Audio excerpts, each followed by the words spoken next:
Greg Richard, welcome to the show. How are you today? Hey Elliot, I'm great. Good to see you. Likewise, I'm looking forward to jumping into our conversation today and getting to know you a little bit better.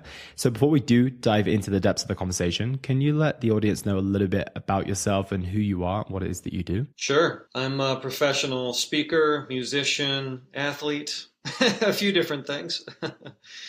Yeah, I've been traveling the world for the last 18 years. I've been to 150 plus countries on tour with my music and my speaking, and also different athletic adventures. So I'm an adventurer all around, I would say. Absolutely. You wear many different hats. Where did this all begin? A lot of people in life will probably tell you that you can only choose one, maybe two at a maximum things to do. And here you are doing three, four, five, six, seven. Tell us a little bit more about your adventure into all those different domains. Yeah, I never cared for that expression. Was it jack of all trades, king of nothing? That's for me. It's like jack of all trades. You're doing a lot of cool stuff. End of story. Yeah, so I was really lucky that my parents gave me a lot of background to be who I am today. My mom was a music teacher. She gave me piano lessons when I was 5. That just kind of turned something on inside of me. I knew that music was something I loved and I wanted to do. And my father, Ron, he was a pretty well-known rock climber here in Colorado, my home. And it was around that same time, 5, 6, he took me rock climbing for the first time. And again, that's become something that I had great talent and passion for. And those two things have taken me all around the world. Yeah, it's amazing. And go into those individually. Is rock climbing something you do like professionally or athletically, or is it something you do more recreationally? Because obviously the music is a career and something that you pursue from that perspective. So where does the rock climbing come into the equation? There's a very small handful of people that make any money actually rock climbing. So for most of us, it is a passion and a hobby. That being said, in 2016 and 2017, I got onto the American television show American Ninja Warrior, where I did get some prize money because I did quite well in the competition. So that's the first time I was really paid as an athlete. But I think as a rock climber, you can consider yourself a professional athlete when you climb at a certain level. In 2007, I did climb one of the most difficult and famous rock climbs in the world.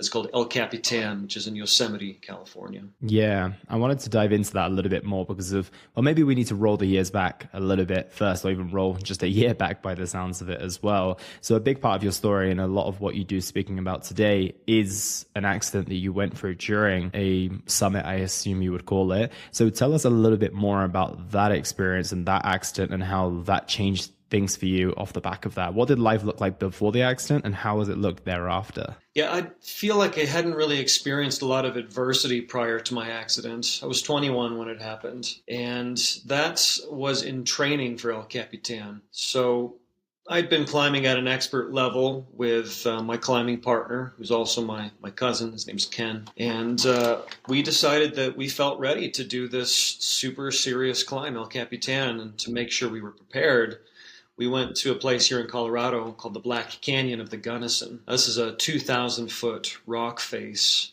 and about halfway up, 1,000 feet, I took a fall, which is normal in climbing. We have ropes, harnesses, and anchors to catch us.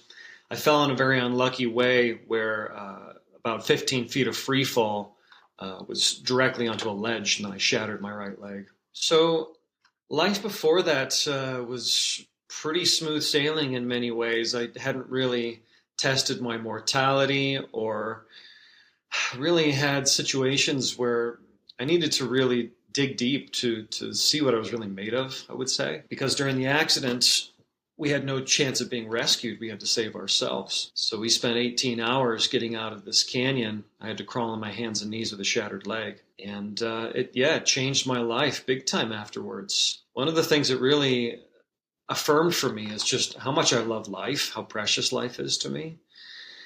Because when we were getting out, there was never a moment of doubt or feeling like we were stuck. It was always, what's next? And I didn't really process why we thought that way until it was over, but I realized it was because for both Ken and I, life is just so precious that we weren't going to take no for an answer. We were going to keep going no matter what. So it changed my life big time. Yeah, I'm curious, goes through your mind in that type of situation as well? Like you're on the side of a mountain, you've just smashed your leg, like I said, it took you 18 hours. I think you brushed over that story, and obviously it sounds smoother than it could have done. But what goes through your mind during those 18 hours? How did both you and Ken respond? Was it shock? Was it distraught? Was it pain? Like what did that moment look like? I can imagine it was pretty intense. It was, I think, in retrospect, again, this is a fascinating thing for me about that incident, is that when we got out, we somehow didn't think it was that big of a deal. It wasn't until we went to the hospital and told the nurses kind of the brief story that they said, "Oh my gosh, this is a huge deal that you guys did this. You need to call the newspaper. You need to call TV." And we're like, "Why? We just, something happened and we did what we had to do to get out." But I think while it was happening, our minds just automatically went into, well, first of all, survival mode. It's an amazing thing reflecting on, because, again, if there's the will to live, I'm amazed at what we were able to come up with creatively in order to continue on. Because we met obstacle after obstacle. Just to name a few, we had to rappel 1,000 feet. Rappelling is when you lower yourself down on your ropes. We had to do that for 1,000 feet in different sections, and our ropes got stuck up above us in rocks. We couldn't pull them down. They got wedged in. This happened like 4 or 5 different times. My cousin had to climb solo, which means completely unprotected, to unstick the ropes. And if he would have fallen thousands of 1,000 feet to his death. Once we got to the ground, out of food, out of water, we had to navigate this unmarked trail full of poison ivy. We met many dead ends. There was steep, sheer drops that we had to ascend these fixed ropes to get out. You're not meant to go back out. You're only meant to come in. And so just to name a few things, and every single time we met one of these wild situations, we just kind of would look at each other and be like, "Oh, well, that happened," or "Here's a dead end," or "That was close," and "All right, what's next?" There was really never any talk of like, "Wow, this is so hard, this is so crazy, I don't think we're going to make it." We just kept going. And another fascinating thing is that we kept it quite light. He's my brother. We've known each other since we were children. And so we kind of were joking around, and whenever we're having an adventure, sometimes we'll sing to keep the mood light, and some of that even happened during the rescue. So, yeah, all this stuff about there's so many great tools in the motivational self-help world. And for me, it was just such a great affirmation that not being overcome by the gravity of all the obstacles I had, keeping it light, and again, like just keeping the motivation that I'm doing this, I'm going to keep going because the end result is really important to me, which is I love life. I'm not ready for it to be over. So we're going to do what we have to do to get through this. Yeah, absolutely. That makes a lot of sense. And I think that it's a really nice takeaway as well, of just keeping things light and just kind of trusting in the process and trusting in the action that you're taking as well. I think that maybe a lot of people's mindsets go a little bit negative and they're not able to carry themselves through with the same optimism, perhaps because they don't feel like they're on the path, or they're kind of stood still, they're procrastinating and not doing quite as much. Whereas I think both of you knew that you were taking all the necessary steps that you needed to. And obviously you were aware that challenges and obstacles were a part of this equation, and the goal was much, much bigger than any of those challenges and those obstacles. So you just went after it. So I like that as well. And then obviously once you've gone to the hospital, you've discovered the news about your leg as well. That must be, as someone who does rock climbing on a regular basis, that's going to impact the future of you doing that. And maybe you started to think about, I'm not sure how deep you were into your music career at that stage as well, but naturally you're thinking, okay, well, am I going to be able to walk and all this type of things, I should imagine, right? Sure. This is one of my favorite parts to talk about in this story. Is after I broke the leg, immediately people in my circle around me started projecting on me that I wasn't the same guy anymore. Getting these kinds of comments like, "Well, you used to be this hotshot athlete. You were going to climb El Capitan, but now you're going to have this serious surgery and your leg's going to be full of metal for the rest of your life, and it's never going to be the same. So you probably won't do these things that you wanted to do." And I just took that as this incredible fuel to be like, well, I'll show you, you know? Hmm. But more than that, it really got me in touch with who do I believe I am compared to what other people project that they either want me to be or think that I am. And so the next year was a miraculous recovery. I was supposed to wear my traditional cast on my leg for about 5 months, and I ended up wearing it for the half of that time. And I think a big part of that is because in the recovery, I stayed quite active. So it became this kind of game, and the game was, how can I still live the life that I love with this thing, with this cast on my leg, with my crutches? And so I found activities that to this day just puzzle people, such as being able to continue climbing with a cast on. And one thing I want to make really clear about that is that I always want to pay attention to where the edge is. You know, I love going near the edge, but I have a very good body wisdom of where that is and to stay back. So I would never want to do anything to further injure myself or put my life in danger. So that was a really fun time for me to just totally ignore what other people thought was possible and for me to discover what was really possible myself. Yeah, I was going to say it's interesting because of when you hear that, I'm glad that you finished with what you mentioned because of you mentioned how much you loved life and valued life after that experience. And a lot of people might say, well, committing to climb more, not only now with one less limb to really rely on, like that's doesn't sound like you are acknowledging the life that you were able to salvage essentially as well. But as you mentioned, you were aware of your limits, but you were still trying to kind of go to the edge of those whilst like understanding the gravity of the situation as well. How did you build that kind of awareness of that too? Because from the outside looking in, I don't well, I can imagine maybe your dad was all for it if he was into rock climbing, but maybe your mum had a few questions around that as well. You know, one gift my parents really gave me was their trust. My dad was a psychiatrist, was his profession, and he specialized in children. And he always says that he believes that in many ways children are born perfect, and we just have to kind of nurture that perfection.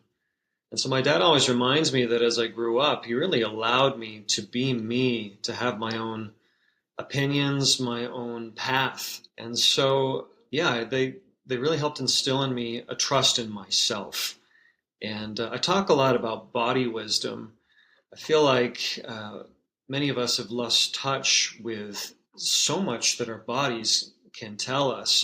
I've heard things, I can't claim that this is true, but the stomach, the gut and the heart actually has thinking mechanisms that are similar to the brain. And that makes a lot of sense to me, because we get these gut feelings, these gut instincts, or, ask, what does your heart tell you? And it's like, yeah, that does give me really different information than when I'm thinking in my mind. So, yeah, getting in touch with that body wisdom has been a huge tool for me in life.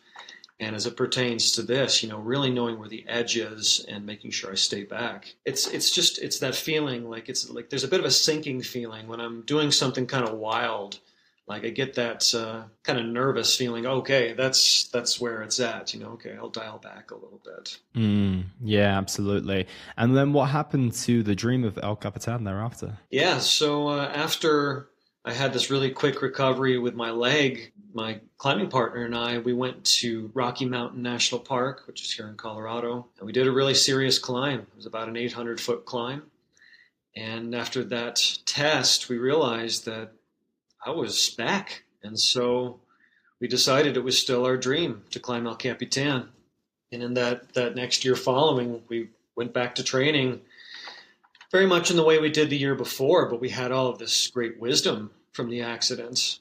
And we learned all these new skills and just different perspectives on how to handle really intense situations. This is one thing I love. It was exactly 1 year following the accident. The accident was in May of 1 year.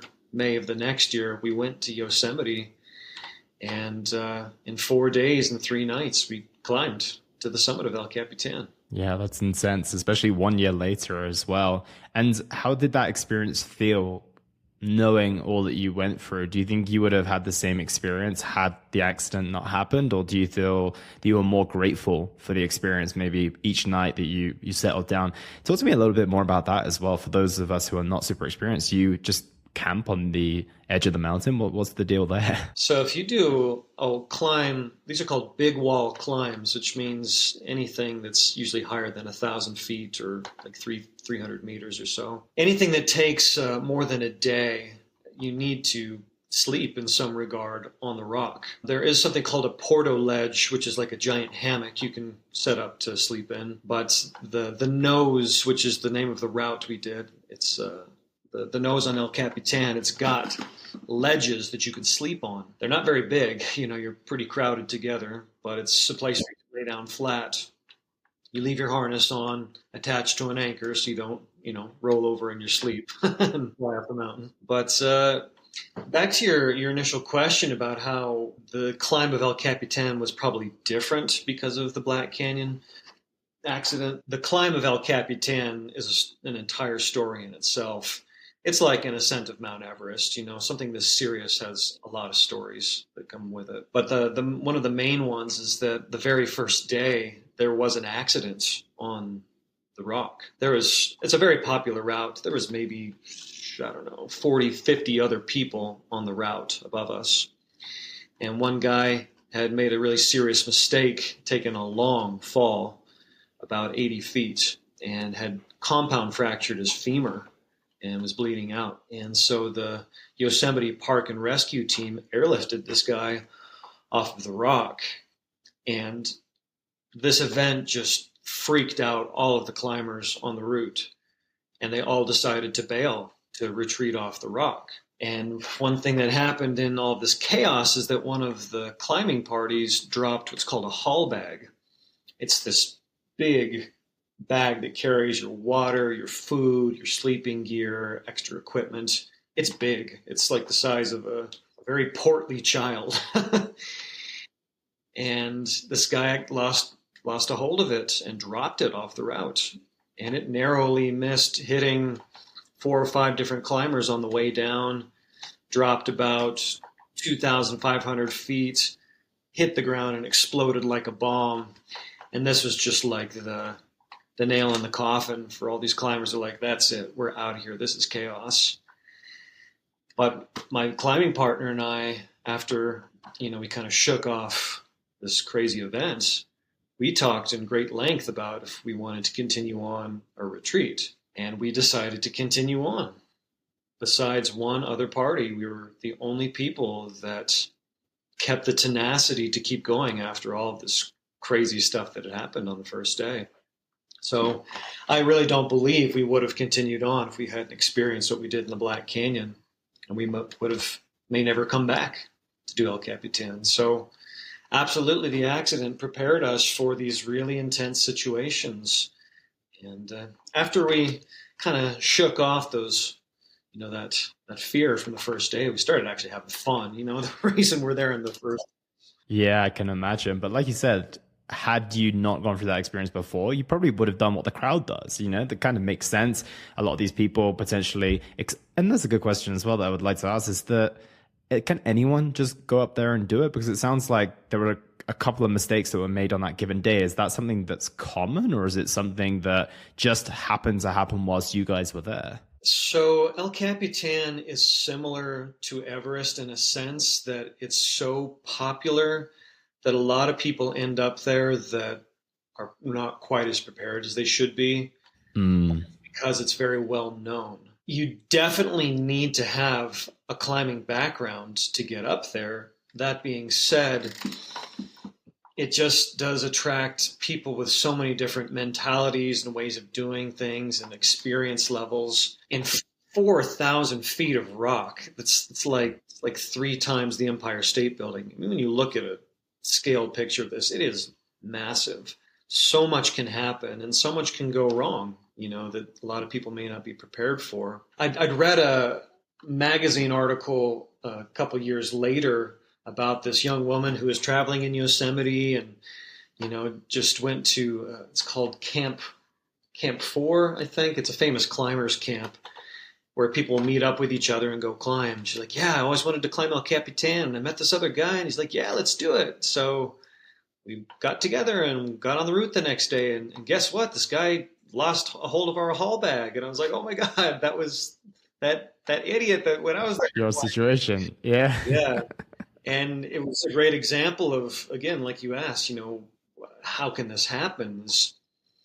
Sometimes people come together to do things and they're just not quite prepared. So it's just part of the adventure. You get into these wild zones, and it's not just the nature itself you need to be aware of. You need to be aware of everyone else who's there as well. Absolutely. And take me back to the top when you arrived there. How gratifying must that have felt? Yeah.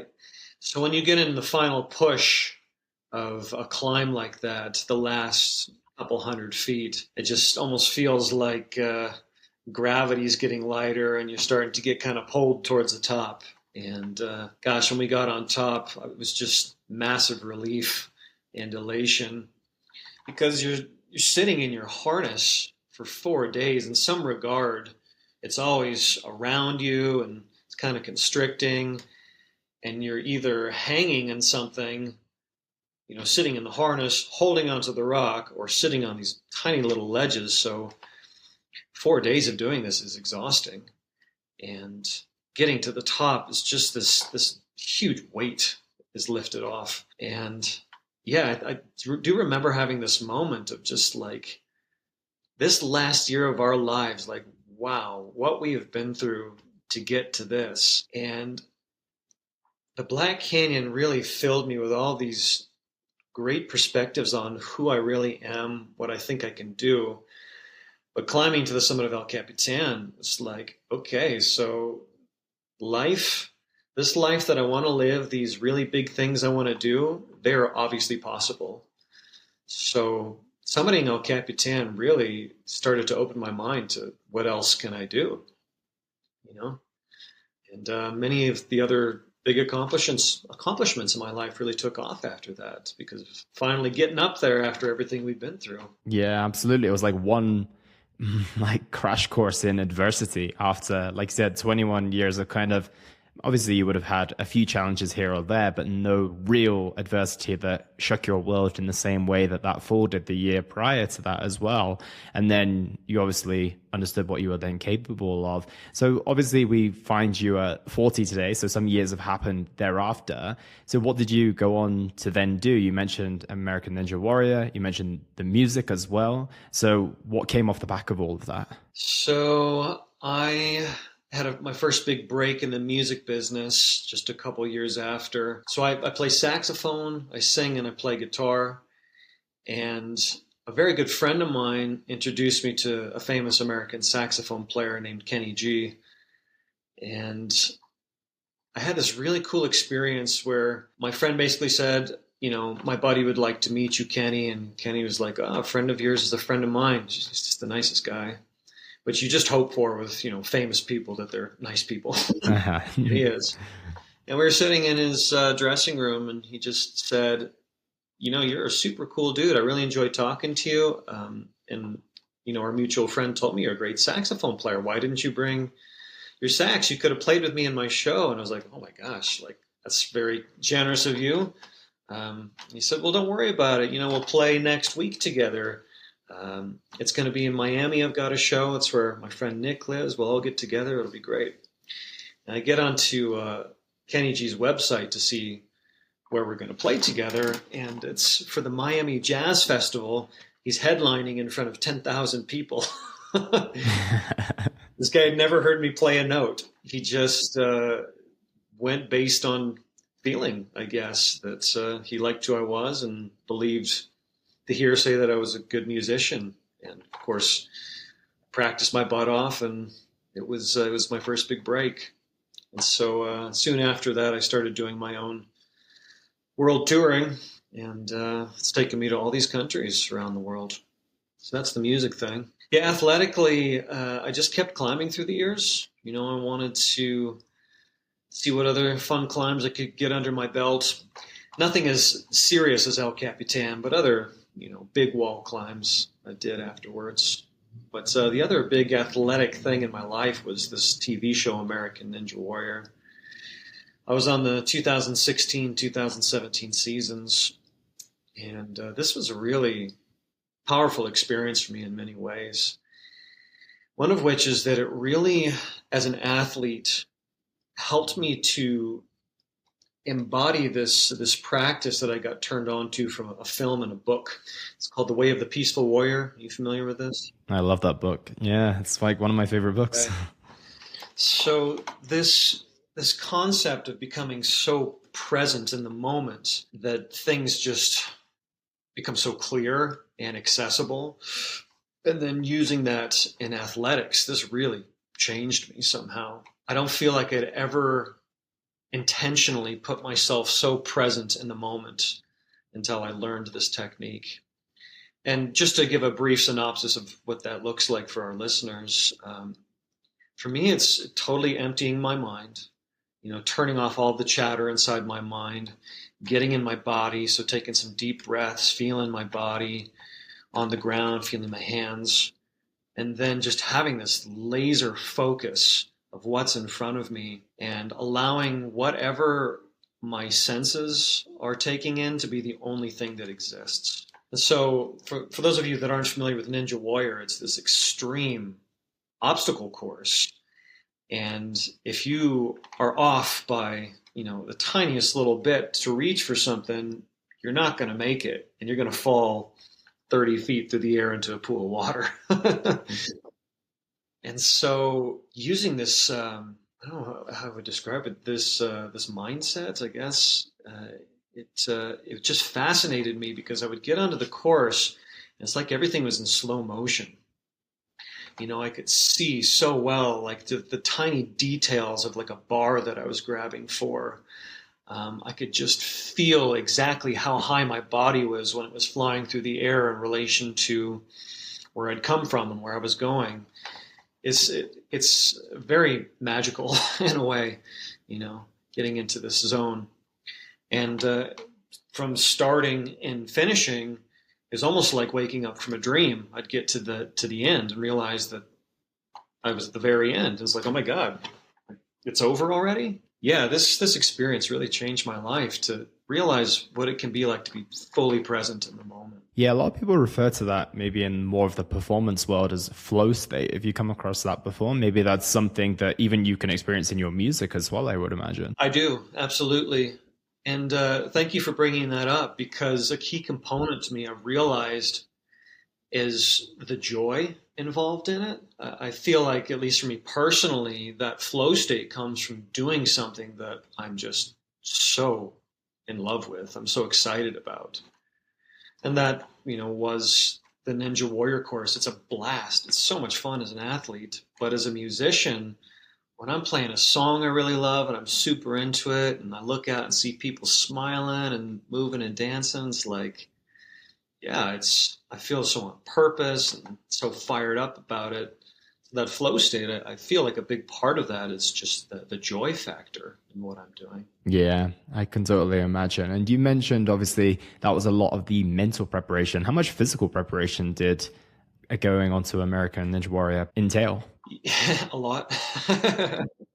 Yeah, I trained 5 or 6 days every week for several hours every day. And it wasn't like I'd made up my mind that was something I was going to do. I think a big part of it, again, was that I loved it so much. That's something I'd really love our listeners to think about is, we do a lot of things that it feels like we should do or could do, but when I found certain things in my life, it's almost like I have to do it because I enjoy it so much. Like, that's the stuff to pay attention to. And so the training was just a joy. I was also studying acting at the time, which definitely took a back seat because, well, first of all, I was a pretty rotten actor. Something I didn't have natural talent for, unfortunately. But I loved the training so much. It just kind of consumed my life. It was just such a joy to do all the time. But to more directly answer your question, they have these Ninja Warrior gyms, and I just had a blast being part of that community and training with guys, you're always trying to one up each other and, get creative and all that. And it was just a great example of me learning again what my body can do. I think one of our greatest gifts is our bodies. They can do so much, and I've been shown that many, many times, starting with my accident. Everything that I've done physically has been since the accident. I've got a leg full of surgical steel still today that will be there for life. It's just almost been like a badge, or just like kind of like a tattoo, or a reminder to me of what the body is capable of doing. I'm curious. Obviously, you said you ended up fifth in the competition. What do you think led you to missing out on getting first place, for example? Well, the four guys that placed before me in the Denver finals, their times were, I think the closest one to me was like 45 seconds faster than me. They were all fast competitors. What made me different is that I moved much more slowly, but I finished. So it was really those two different kinds of competitors, and there weren't many like me. Either there was the guys that could just zip through, or there was me and maybe two others that really took their time and made it through. So it's just a different style. I think by nature, I'm a very chill guy, peaceful guy. And so that kind of translates into my athletics. I think also just my mentality on life. I don't really want to rush through things. I want to savor them. So when it comes to the athletics, if it's a time-based thing, I'm probably never going to be first place, but I will be a high finisher because I get to the end. Yeah, that makes a lot of sense. No, it's a good point, and it's nice to reflect that back to your mentality and not look at that as a disadvantage as well, because a lot of people might say, well, if you're going through life in a slow manner, it might mean that you're leaving opportunities on the table and speed wins and all those other types of things. But you changed it to the perspective of like, I want to take my time with these things. I want to savor the moment. I want to embrace them. And in many ways, you've done a lot of that. And that hasn't held you back from doing a lot of different things in your life. It's just, yeah, if it comes to acting or anything speed-based, then it might not be the case. But outside of that, it seems like it serves you pretty damn well, right? Yeah, and thanks for reflecting that back. I think we live in a very I know we live in a very fast-paced world. A lot of that I get on board with because I have to, It's not like everything I approach with this like turtle pace. It's just my general flow state in life is, I want to be able to process things and make sure they feel right and understand them as much as I can. That I certainly speed myself up for a lot of things that require time and attention. It's like if I got 10 minutes until I'm going to be on your amazing podcast, it's like, all right, I'm going to do what I got to do. It's go time. Minutes. Yeah. And actually, I really like those situations. It's kind of fun, having that deadline. So I certainly see the value in needing to really gather things together. There's a lot of cool energy that happens, when something's going to happen. We got to make it happen. I like that. It's all about knowing your pace, I think, and utilizing it to the best of your degree in the right situations, right? Not every single situation calls for speed, and not every certain situation calls for a slow pace either. So I think it's just about knowing yourself and putting yourself to work in that tempo whenever that time comes as well. So you obviously recently turned 40 as well, and you shared a few reflections, and I'm curious to get your take on those. Obviously, with a lot of life lived over these past couple of decades or so, I should say, I'm curious to get an understanding of how you reflect on these past couple of decades in your life as a whole as you reached kind of that milestone number. Yeah, I just turned 40 recently, and I'd had these very loose plans to just kind of go goof off around Europe for a month. And I know for everybody listening, it's like, well, it sounds amazing. But I've been traveling for the last 18 years. Like, that's actually my comfort zone, funny enough. And I knew when I was a young man that I was in this life to experience a little bit of everything and to see the world. And I feel so blessed and proud to say that I have been living that dream, 100%. That being said, 40, this is kind of a new chapter in my life. I really like seeing things that it's been described in many different cultures as the different stages in life, and sometimes they correlate to the directions, north, south, east, west. I don't know if you've heard of this before. Mm. Yeah, so the east is the beginning of life, it's birth, it's the rising sun. The south is adolescence, it's the hot sun, it's summer intensity, so the time when we're young and running around. And then the next is the west, the setting sun, it's adulthood. And then the north is winter and elder years. And so my life to this point has very much been in the south, which is like go, go, go, try everything. And that's super served me well. You know, one of the things I'm very passionate about is firsthand experience and encouraging that. I've been told perspectives of things by so many people and then go to experience that same thing myself, and it's been very different. And so I'm a huge proponent of not making up our mind about something until we experience it ourselves. And I've done that.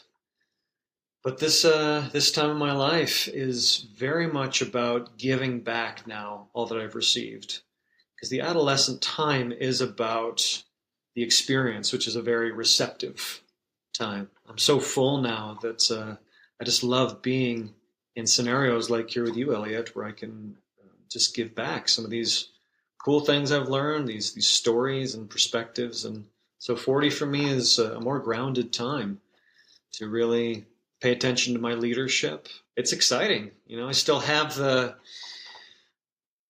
youth on my side. My body's still in good shape, but I've been here a little while now, and I'm excited what I can do at this time. Yeah, I like that. I feel that there's a very nice, gentle acceptance of that transition of the season as well.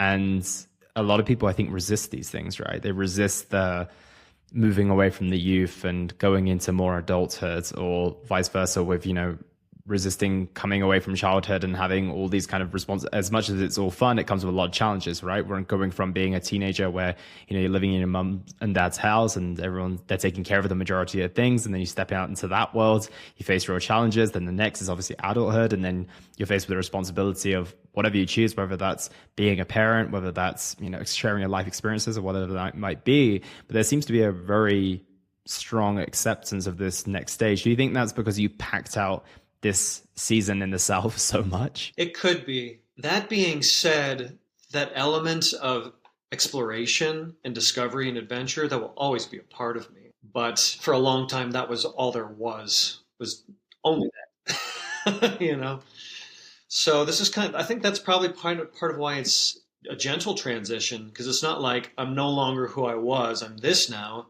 It's I'm all of that, and now I'm moving into part of this as well. And I believe that is what makes up a whole human being, is embracing really these four archetypes in many ways. I always want to be the child. I always want to be playful. This is always a stretch for me, is to continue to remember to play, which is so essential for us in life. I always want to remember to be active. I always had a resistance to these Burning Man events. I'm sure you've heard of this. And I got invited to one this summer, and I kept saying, I think I'm too old for these things. And I went and was just like, dude, this is just a bunch of people that just want to play and that love art. It was so good for me to remember to not get old in my mind, just play my whole life. So, yeah, and then, there's the more fully functioning adult that doesn't need to just do things for the sake of doing them. I can think things through a little bit better because I've had the experience. And of course, there's the wisdom of eldership that is just very grounded, very peaceful. And so I think it's good to try and embrace all of these different elements in ourselves. Yeah, I think it's a very nice point. And what does the future hold for Craig? Well, I'm definitely doing a lot more speaking these days. So, if you would like to see me somewhere, get in touch. This is something I love to do.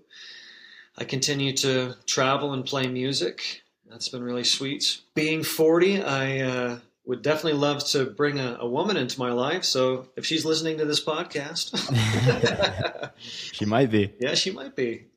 You know, again, that's part of, the very intense kind of fly by night experience I've had for a long time is just a lot of kind of quick lived experiences with women. I've had some wonderful girlfriends, but part of this transition for me is about paying attention to the things that I want to cultivate and really experience depth with. And that's actually why I came back home rather than being in Europe for this month. My family is here, my friends are here, my home is here. And that's more of what is important to me at this phase of my life. Yeah, it makes more sense for this season, right? And I'm curious, Craig, what impact do you want to have on the world with the work that you do? Oh boy.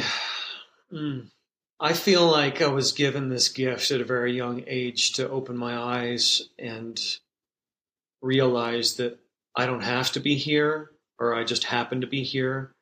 It's that I get to be here.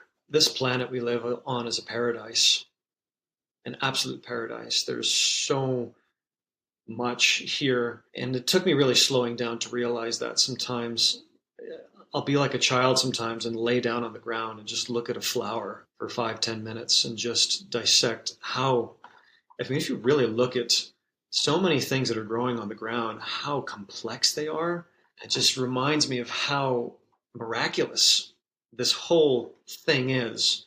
And these bodies we get to live in that can heal themselves, these brains we have that are so creative, and we just have so many gifts. So if I can pass anything on to anybody, it's to wake up to realize that this is such an opportunity. If there's something that we want to experience, it can be done. That we're meant to be here and live our dreams. There's no reason that we shouldn't. If there's something we want to experience, we can do it. And I am not up in the clouds by any means to think that life is supposed to all be good and fluffy, because one of my deepest messages is about the gifts from the darkness. We are here to experience both the dark and the light. But we are here to experience. I would love for every single one of us to just have the courage to get out our front door and try and do the things that we light us up inside. I love that message. And where is the best place for people to find you if they want to keep up with the work that you're doing and the speaking you're doing and all the good stuff that's going to come in this next season? My website is craiglichard.com. My Instagram is Craig Richard Live, or LinkedIn is Craig Richard. Perfect. Craig, I'll put those in the show notes below, but thank you so much for your time today. I truly do appreciate it. Yeah, this is great, Elliot. Thank you.